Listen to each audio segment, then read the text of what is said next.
Hello बच्चों, क्या हाल चाल। मेरा नाम मोहम्मद आलम, ठीक है। आलम सर के नाम से मुझे जानते हैं। तो आज हम शुरू करने वाले हैं हिंदी यकीन 2.0 नीट 2024 बैच के लिए, ठीक है। सब्जेक्ट हमारा फिजिकल केमिस्ट्री होगा, ठीक है। चैप्टर हमारा मोल संकल्प, मोल कॉन्सेप्ट, ठीक है। लेक्चर इसका 2 होने वाला है। इसका क्लास नोट है दीवान तिवारी सर के, ठीक है ना। तो अब हम आगे बढ़ते हैं। इसमें क्या क्या कवर करा हुआ है तो वो देखते हैं। टॉपिक कवर्ड है इसमें मोल कॉन्सेप्ट, इसमें परिचय भी दे दिया था मोल कॉन्सेप्ट का। इसमें जो कल का होमवर्क है वो कराया जाएगा और प्रतिशत संगठन कराया जाएगा, ठीक है। क्लास कुछ लंबी भी होने वाली है और क्लास स्टार्ट होने से पहले, ठीक है, आप कमेंट नहीं करते, ठीक है। कमेंट नहीं करते, लाइक नहीं करते यार, लाइक कर दिया करो और सब्सक्राइब भी कर दिया करो, ठीक है ना। सब्सक्राइब भी कर दिया करो, सब्सक्राइब कर दो यार, आप करते नहीं हो, ठीक है। तो हम आगे बढ़ते हैं, ठीक। सब्सक्राइब तो कर ही दिया करो यार प्लीज़। देखो अब ये होमवर्क है कल का। देखो कल के होमवर्क में मैंने बताया था मैं आपको ही कराऊंगा और ये आपको फुल सॉल्यूशन मिलेगा। तो देखो 11.2 लीटर SO2 गैस में STP पर कितने परमाणु होंगे, ठीक है। तो इसमें क्या दिया हुआ है आपको, इसमें फॉर्मूला हमारा ये लगेगा n बराबर वेट इन ग्राम बटे मोलिकुलर वेट बराबर V इन लीटर। तो STP पर तो हमारा फॉर्मूला ये लगेगा, पूरा कॉन्सेप्ट मोल कॉन्सेप्ट में फॉर्मूला ये लगने वाला, ठीक है ना। तो हमारे क्या है SO2 के कितने अणु हैं, SO2 ये कितने एक अणु है, ठीक है। और इसको हम अगर दो उसमें तोड़ेंगे परमाणु कितने S परमाणु, 2 ऑक्सीजन परमाणु है और 3 परमाणु है, ठीक है। क्या है वैसे 3 परमाणु हैं, ठीक है। 2 ऑक्सीजन के 1 परमाणु को अगर ये मिला देंगे तो 1 S परमाणु हो गया और 2 ऑक्सीजन परमाणु हो गए, ठीक है ना। और मिला देंगे तो 3 परमाणु हो गए। अणु 1 है, परमाणु 3 है, ठीक है। तो अब यहाँ चलते हैं। देखो फॉर्मूला ये लगेगा, मैंने बताया था V इन लीटर। अगर हम इसको 20 मतलब 22.4 लीटर से डिवाइड करेंगे, N क्या अणुओं को प्रदर्शित करता हो और N क्या एवोगैड्रो संख्या, ठीक है ना। तो इस तरीके से हम इसको अगर करेंगे तो देखो 11 पॉइंट तो हमारा दे ही रखा, ठीक है, 11.2 लीटर। और V इन लीटर में तो हमारा 22.4 से करेंगे हम इसको बराबर। तो N क्या N अणुओं की संख्या है, ठीक है। तो हमारा ये कितनी बार जाएगा इस तरीके से हम देख लेंगे तो ये 2 बार जाएगा, ठीक है ना, 2 बार जाएगा हमारा याद है। तो परमाणुओं की संख्या अणुओं की संख्या गुणा परमाणुकता N 1 गुणा 3, N गुणा 3 परमाणुकता कितनी है, ये 3 है परमाणुकता। तो 2 से डिवाइड करेंगे 3 गुणा 2, तो इस तरीके से हमारा आंसर आ जाएगा, ठीक है ना।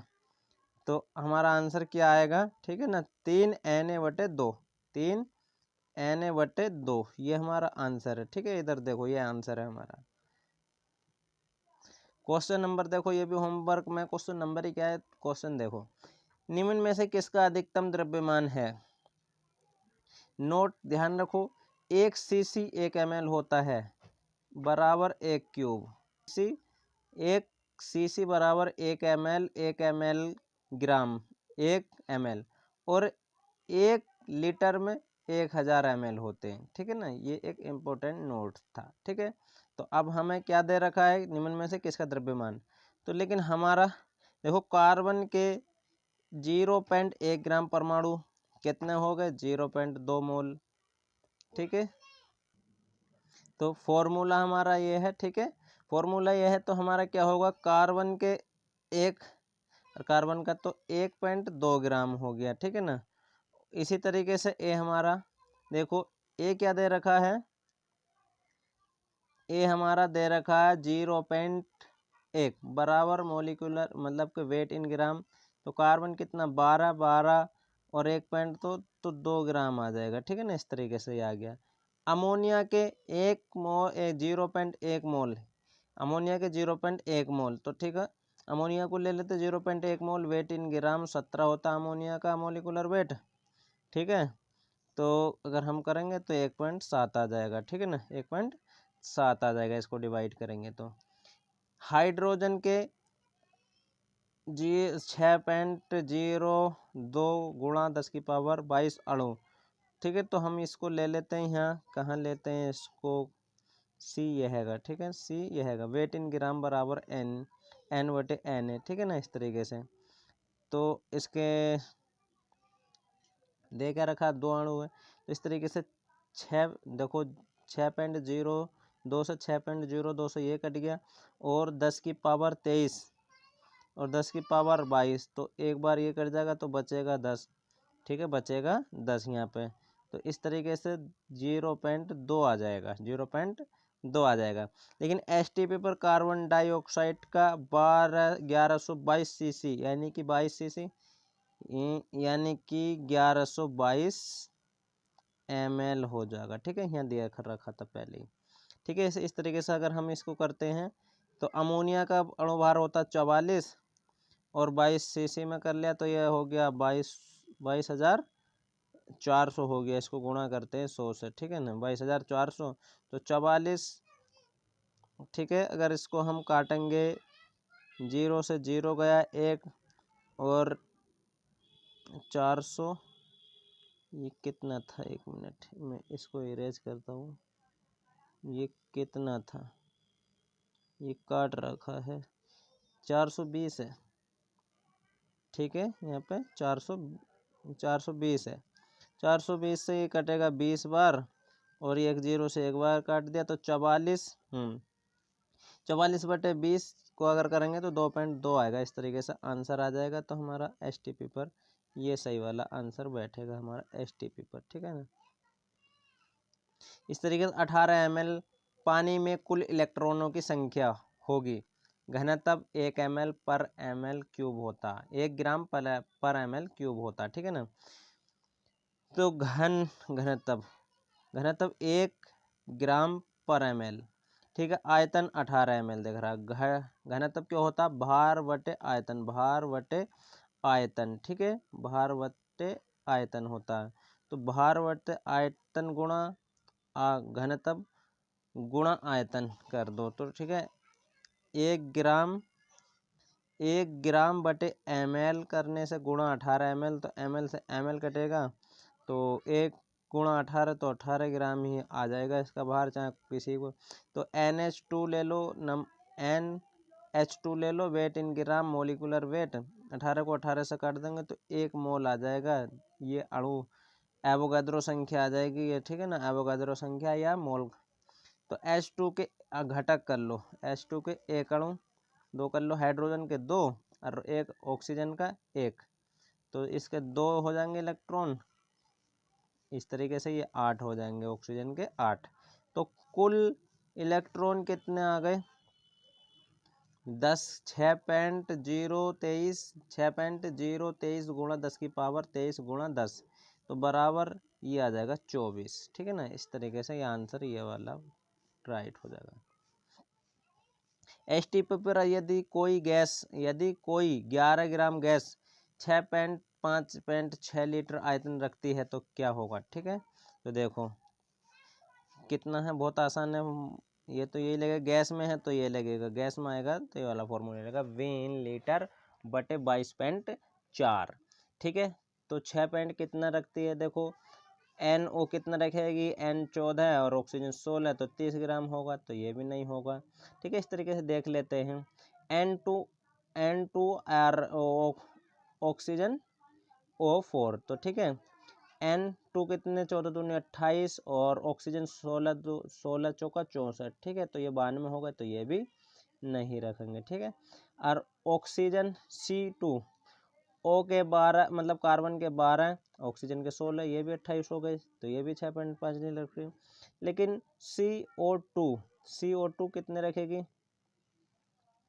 CO2 कितने हैं।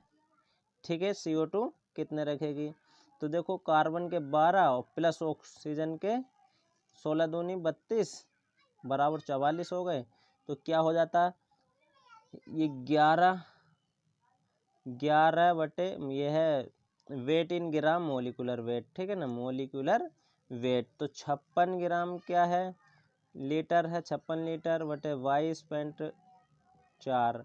अगर इसका आणविक भार मोलिकुलर भार 11 गुणा 4 करेंगे 44 ग्राम, तो इस तरीके से ये आ जाएगा, ठीक है। तो क्वेश्चन इसी प्रकार से ये आ गया एक आपके सामने, निम्न में से किसमें न्यूनतम संख्या में अणु उपस्थित होंगे।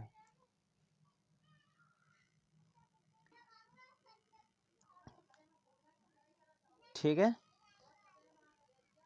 तो यहाँ पे देखो नंबर बराबर ये फॉर्मूला है, इसमें भी अगर गैस की बात कर रहे हैं, अणुओं की बात कर रहे हैं, तो अणु की बात कर रहे हो तो ये वाला लगेगा फॉर्मूला, ठीक है। तो wait in gram molecular weight बराबर एन ए, बराबर एन बटे एन ए, ठीक है। तो हमारे कितने दे रखे हैं, तो इसी तरीके से तो निकालने पड़ेंगे, लेकिन हमारा 4 ग्राम N2 हो जाएगा, ठीक है। इस तरीके से देखो ये क्वेश्चन है, ये होमवर्क में था लेकिन इस पर लिखा नहीं था सर ने, लेकिन देखो 0.064 SO2 गैस में उपस्थित अणुओं की संख्या, तो वही है V इन लीटर बटे 22.4 है, 6 मैंने लिख दिया 4, तो इस तरीके से लिखना पड़ेगा, ठीक है, ठीक है। तो गिवन हमें है wait in gram 0.064 gram, molecular weight हमारा इनका निकालना है, SO2 का ऑक्सीजन का 32 और 2 ऑक्सीजन मतलब का सल्फर का 32 और 2 ऑक्सीजन का 64 ग्राम हो गया, ठीक है ना, 64 ग्राम हो गया। तो इस तरीके से वेट इन ग्राम ये फॉर्मूला पुट करा यहाँ पे, ठीक है। तो 0.64 से 64 ये गया, 400 कर दिया, बराबर 1000 से डिवाइड करेंगे तो निकल के इतना ये आंसर आ जाएगा, 10 की 6.023 गुणा 10 की पावर 22, इस तरीके से आंसर आ जाएगा, राइट हो जाएगा। तो देखिए अब नया टॉपिक स्टार्ट करने जा रहे हैं, नया टॉपिक है टॉपिक वाष्प घनत्व अणुओं में संबंध।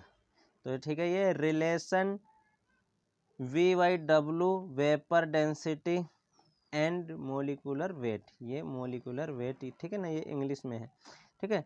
किसी दिए गए ताप व दाब पर गैस के घनत्व व H2 गैस के घनत्व का अनुपात ही वाष्प घनत्व कहलाता है। जैसे V' D बराबर गैस का घनत्व, H2 माइनस गैस का घनत्व क्या है, घनत्व भार बटे आयतन होता है, ठीक है। VD mg गुणा H42 इस तरीके से आएगा, ठीक है। ये पुट करेंगे हम BD m क्या हमारा मोलिकुलर वेट, ठीक है, तो ये ग्राम में आएगा और MH2 हो जाएगा। हम सभी जानते हैं MH2 बराबर 2 ग्राम होता है और BD 2 ग्राम, इस तरीके से मोलिकुलर 2 BD आ जाएगा, MTR, ठीक है ना, इस तरीके से आ जाएगा। यदि 1 लीटर गैस का द्रव्यमान 2 ग्राम है तो इसका वाष्प घनत्व और अणुभार क्या होगा। गिवन है हमें V in litre 1 litre, weight in gram 2 gram है, ठीक है, वेट इन ग्राम 2 ग्राम है, ठीक है ना। तो हमारा फॉर्मूला ये दोनों लगेंगे, फॉर्मूले दोनों लगेंगे, ठीक है ना। इस तरीके से देखो ये लगा दिए गए, सर ने लगा दिए। तो 2 ग्राम हमारा क्या है, वेट है, 2 ग्राम हमारा वेट है और इसका मोलिकुलर वेट निकालना है, और 1 लीटर है तो 22.1, तो इस तरीके से 44.8 ग्राम आएगा। हम जानते हैं m मोलिकुलर वेट बराबर 2 गुणा VD आ जाएगा, 44.8 गुणा VD आ जाएगा, BD 44.8 2 बार मतलब कि 22.4 आ जाएगा, इस तरीके से। हीलियम का आणविक भार 4 ग्राम है तो 1 ग्राम हीलियम में उपस्थित अणुओं की संख्या ज्ञात कीजिए। गिवन है molecular weight 4 gram, wait in ग्राम 1 ग्राम, तो इस तरीके से हम फिर फॉर्मूला लगाएंगे, ठीक है। अणु बोले तो इसमें Na आ जाएगा, तो इस तरीके से हम पुट कर देंगे। Wait in gram 1, wait in ग्राम 1 है मोलिकुल और वेट इन ग्राम 4 है। निकालना हमें N/Na अणु निकालने हैं, ठीक है ना। तो N बराबर Na आंसर आ जाएगा हमारा, ठीक है, बहुत आसान है। CO के एक अणु का भार ज्ञात कीजिए, वास्तविक भार। ठीक है, CO का वास्तविक भार, कार्बन का 12, ऑक्सीजन का 16, 28 ग्राम भार आ गया। कार्बन के Na अणु का भार, आणविक भार 28 ग्राम है और 6.023 गुणा 10⁻23 अणु से है इसके अणु। Na का मतलब है ये। ठीक है, CO के एक अणु का भार 28 गुणा Na, 28 गुणा इतने तो 28 AMU। 1 MU बराबर Na, 1/Na होता है। ठीक है, STP पर 240 ग्राम SO2 के द्वारा आयतन प्राप्त आयतन की गणना कीजिए। तो मोलिकुलर वेट इन ग्राम बटे molecular weight V in litre, STP पर है तो V in litre, V in litre बटे 22.4 ग्राम। तो 240 बटे 64, इसका 64 आएगा मोलिकुलर वेट। ठीक है, तो इस तरीके से हम इसको भाग कर देंगे, 240 गुणा 64 और बटे इतना, तो ये 84 लीटर आ जाएगा। ठीक है, अमोनिया कितना दे रखा, 8.25 अमोनिया गैस में उपस्थित कुल परमाणुओं की संख्या ज्ञात कीजिए।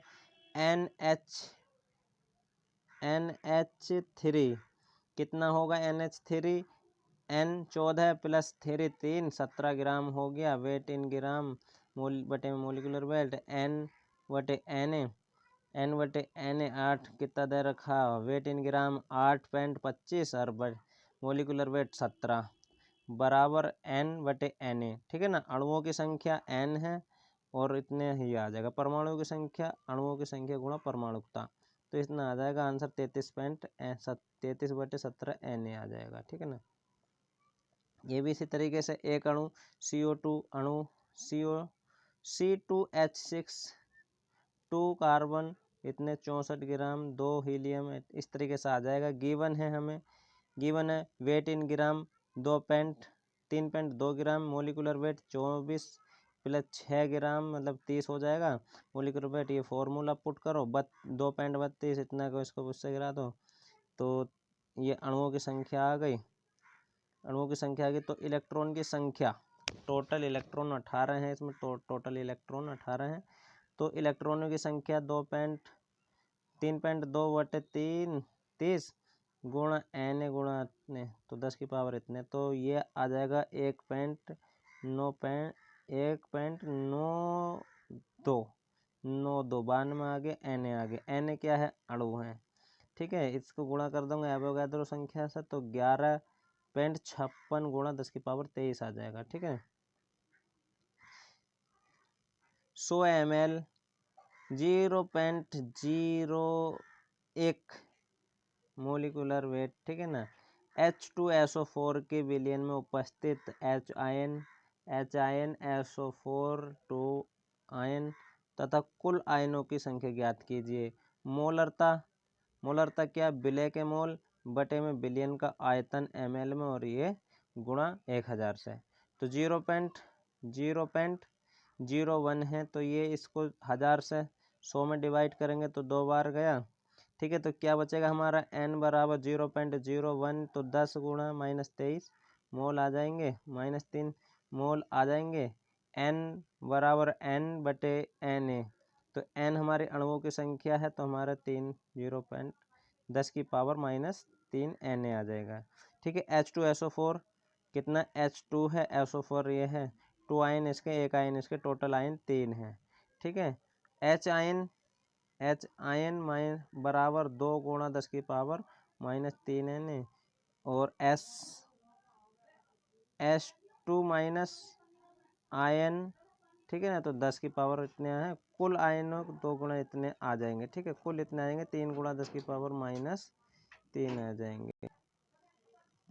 ठीक है, ये क्वेश्चन देखिए, ये क्वेश्चन देखो, इसमें 240 ग्राम CO2 में से 10 की पावर 20 अणु हटा दिए जाते हैं, तो CO2 की शेष मात्रा व शेष मोल ज्ञात कीजिए। गिवन है 10 की पावर 20 अणु, वेट इन ग्राम बटे मोलिकुलर वेट N बटे Na, वेट इन ग्राम 44 ग्राम, 10 की पावर 10 की पावर 20 Na। वेट इन ग्राम इतना आ गया, वेट इन ग्राम 44, इतना कर दो तो इतना आ जाएगा। वेट इन ग्राम 7.30 ग्राम आ जाएगा। इसको यहाँ पे पुट करो तो CO2 की शेष मात्रा मतलब माइनस कर दो तो 232.30 ग्राम बचेगा। तो CO2 के मोल वेट इन ग्राम इतना बचेगा, तो 5.27 10 की पावर -3 अणु बचेंगे, ठीक है ना। तो P2 P तथा Q दो तत्व मिलकर जो कि P2Q3 तथा PQ3 बनाते हैं। यदि 0.25 मोल P2Q3 का भार 18 ग्राम है, तो 0.25 मोल PQ2 का भार 10.8 ग्राम है। तो P तथा Q के परमाणु ज्ञात कीजिए। तो 0.25 मोल P2Q3 का भार 18 ग्राम है। 1 मोल P2Q3 का भार 18/25 तो 72 ग्राम आणविक भार है। तो 2P + 3Q 72 ग्राम, एक इक्वेशन नंबर 1 आ जाएगा, ठीक है। 0.25 मोल P2Q का भार है तो 10.8 ग्राम आ जाएगा। 1 मोल P2Q का भार 10.8 बटे 0.25 ग्राम बराबर 43.8 ग्राम आणविक भार आ जाएगा, ठीक है ना। तो इस तरीके से P + 2Q बराबर 43Q आ जाएगा, और P बराबर 43.3 मतलब कि 2Q इतना आ जाएगा। तो इसको यहाँ पुट करो। P का समीकरण 1 में 2 रखने पर समीकरण में 2 रखने पर 2 ब्रैकेट 43.2 - 2Q प्लस 3Q बराबर 72 हो जाता है। तो 72 86 बराबर 72 86.4 - 4Q प्लस 3Q बराबर 72 86.4 - Q बराबर 72। तो ये क्या आ जाएगा, Q बराबर 86.4 - 72 14.4 ग्राम। P कितना आ जाएगा 43.2 - 2 14.4 ग्राम। P बराबर 43 2.28 ग्राम या 28.8 ग्राम। P कितना आ जाएगा 14.4 ग्राम। आगे चलते हैं, देखिए टॉपिक देखिए प्रतिशत संगठन, प्रतिशत कॉम्पोजिशन, ठीक है ना।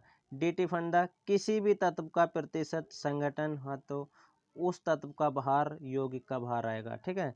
एग्जाम्पल MgCl यौगिक में उपस्थित सभी तत्वों का प्रतिशत संगठन निकालें। तो MgCl2 का भार बराबर MgCl का भार 24 + 71 बराबर 95 है। तो प्रतिशत Mg बराबर 24/95 × 100 25.26% आएगा। प्रतिशत Cl बराबर 71/95 × 100, तो ये 74.74 आ जाएगा, ठीक है ना। ठीक है, ग्लूकोज में उपस्थित प्रत्येक परमाणु के प्रतिशत संगठन ज्ञात कीजिए। ग्लूकोज में उपस्थित प्रत्येक परमाणु की प्रतिशत संगठन ज्ञात कीजिए, ठीक है ना। तो ग्लूकोज का फॉर्मूला क्या है, C6H12H12O6, ठीक है। मैं इंग्लिश में बोल देता हूँ। ग्लूकोज होता तो कार्बन के कितने 12 × 6 72 हो गए, हाइड्रोजन के 12 × 1 12 हो गया, ठीक है। ऑक्सीजन के 16 × 6 96 हो गए। तो यौगिक का आणविक भार 180 ग्राम हो गया। तो प्रतिशत कार्बन की प्रतिशत 72/180, तो गुणा यहाँ निकाल लेंगे, ठीक है ना। तो इतना आ जाएगा। हाइड्रोजन का 12 ग्राम 180 गुणा इतना आ जाएगा। ऑक्सीजन का इतना यहाँ निकाल के लिख लेंगे, ठीक है ना। समझ, हाँ समझ। अपनी अम्मी से कह दे तुम दे दो, जाओ। हाँ हाँ जाओ खेल लो, अपनी अम्मी से कह दे। जो अभी मेरी आवाज़ आई थी उसके लिए सॉरी, ठीक है ना, कोई नहीं। वृहद अणुओं जिसमें 0.25% भार अनुसार धातु उपस्थित है जिसका परमाणु भार 59 है। यदि वृहद अणुओं के एक अणु में धातु का एक परमाणु उपस्थित हो तो बृहद अणु का आणविक भार होगा। तो ठीक है, धातु की प्रतिशत मात्रा दी गई है 0.25%, धातु के परसेंट संगठन यानी धातु का भार, यौगिक का भार, धातु का भार 0.25 और अणु का भार 100 ग्राम यानी कि बराबर 59 बटे मोलिकुलर वेट इतना। तो ठीक है, 23,600 आ जाएगा, 23,600 ये राइट हो जाएगा इस तरीके से। ठीक है, कैफीन के आणविक भार 194 है, इसमें भार अनुसार 28.9% नाइट्रोजन उपस्थित है। तो कैफीन के एक अणु में नाइट्रोजन के कितने परमाणु उपस्थित होंगे? तो कैफीन यौगिक का भार 194 है, तो नाइट्रोजन बटे नाइट्रोजन का भार और यौगिक का भार, ठीक है ना। तो ये यौगिक का भार और नाइट्रोजन समानुपाती होती है, नाइट्रोजन की ग्राम में मात्रा ये आ गई, ठीक है ना। तो नाइट्रोजन के एक परमाणु का भार 14 ग्राम होगा, तो परमाणु की संख्या 56/14, तो 4 बार जाएगी, तो ठीक है 4 आ जाएगा, 4% होगी इसकी मात्रा। निम्नलिखित ये सब आपको जो है ना होमवर्क में दिए हैं, ये सब होमवर्क हैं, ठीक है ना। मैं आपको अगली क्लास में कराऊंगा, ठीक है, होमवर्क। तो चलते हैं बच्चों, ठीक है, क्लास यहीं लास्ट करते हैं। चैनल को सब्सक्राइब करो और अपने दोस्तों को शेयर करो, कमेंट्स करो, लाइक करो। कमेंट्स तो कर दिया करो यार, लाइक भी कर दिया करो, मुझे मोटिवेशन मिलता है।